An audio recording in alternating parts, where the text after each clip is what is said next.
Today, we're going to dive deep into the incredibly structured and frankly pretty unsettling world of Lois Lowry's The Giver. We're going to focus on just one chapter, Chapter 4, to really see how this society works, all through the eyes of our main guy, Jonas.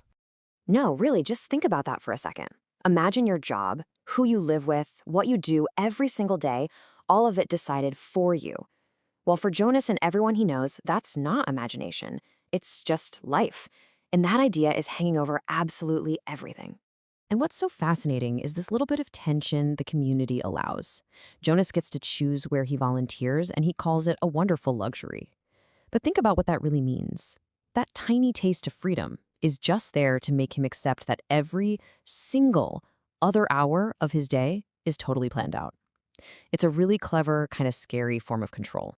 All right, so to really get our heads around this place, we're going to break it down into 4 parts. We'll start with the day-to-day rules, then look at this idea of choice, see how they treat the youngest and oldest members, and finally, we'll try to solve the community's biggest mystery, the release. Okay, first up, a world of perfect order. Look, this society isn't just about the big stuff. It's the small, almost silly rules that show you just how deep the control actually goes. I mean, the control is in everything. Jonas's friend Asher gets told off just for leaning his bike against a wall instead of putting it in the rack. You can't talk about things you're good at because that's bragging. And if you accidentally see someone who isn't a baby or very old without their clothes on, you have to make this formal, really awkward apology. Every little piece of how you interact with people is totally managed. And if you break the rules, the consequences are no joke. There's this story the kids all whisper about this one kid who didn't get his volunteer hours done on time. They didn't kick him out or anything, but they shamed him, publicly. His big ceremony had no party, no applause, just this quiet disgrace that basically ruined his future. It just goes to show you, even a simple mistake can define your entire life here. So this obsession with rules, it's all building toward the single most important day in a kid's life, when they get their career.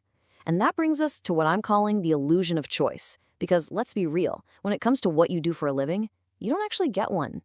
So here's the deal. When you turn 12, you're given your assignment. This isn't a job you go looking for. It's a career, a lifelong role that the elders just give you.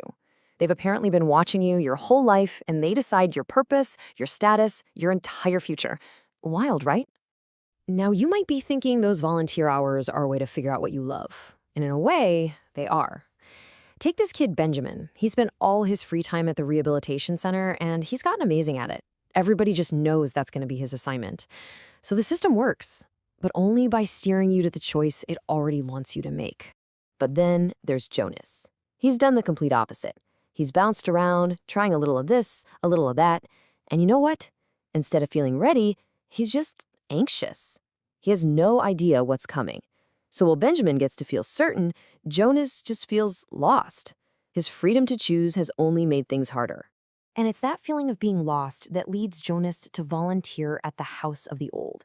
And this brings us to how the community is caring for the margins, because what he finds there tells us so much about the society's really strange and contradictory values. Okay, so remember that super strict, awkward rule about nakedness? Get this. It doesn't apply to new babies or the old. So when Jonas is helping bathe this elderly woman, Larissa, he realizes it feels freeing and safe.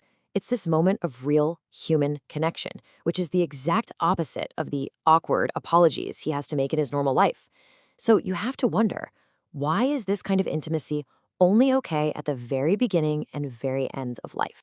And while they're in the bathing room, Larissa just starts gossiping about another woman, Edna, who was recently released. And her comments are so telling. Larissa just straight up calls Edna's life boring and says she wasn't very smart. It's such a casual, cold way to judge someone's entire existence. And the contrast is just wow. When you put them side by side, it's so clear. Edna worked as a birth mother and then in food production, jobs that are pretty essential. But her life is written off as insignificant. Roberto, though, he was an instructor and on committees. His life is called wonderful and important. It's obvious that a person's worth here isn't about their humanity. It's about how important their assigned job is perceived to be. And all of this talk about how a life is valued brings us to our final section. And honestly, the biggest question in the whole chapter, the celebration of release. The way Larissa talks about Roberto's release, it's with total happiness. She says it was wonderful. The whole event is presented like it's a party, the greatest honor you can get after a long, useful life. Everyone treats it like this amazing, positive thing. And it's a whole production.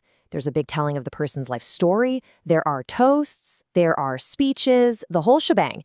And it all ends with the person just walking through a door in the releasing room. The procedure is crystal clear. But what happens next is a total mystery.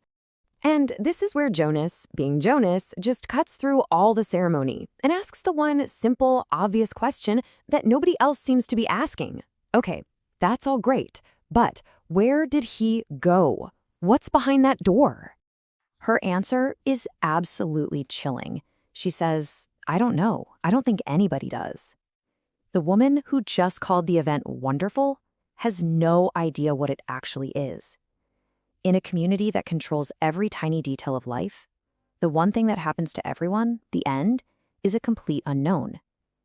And that just leaves us hanging, wondering, in a world with no real choices, what could it possibly mean to be released?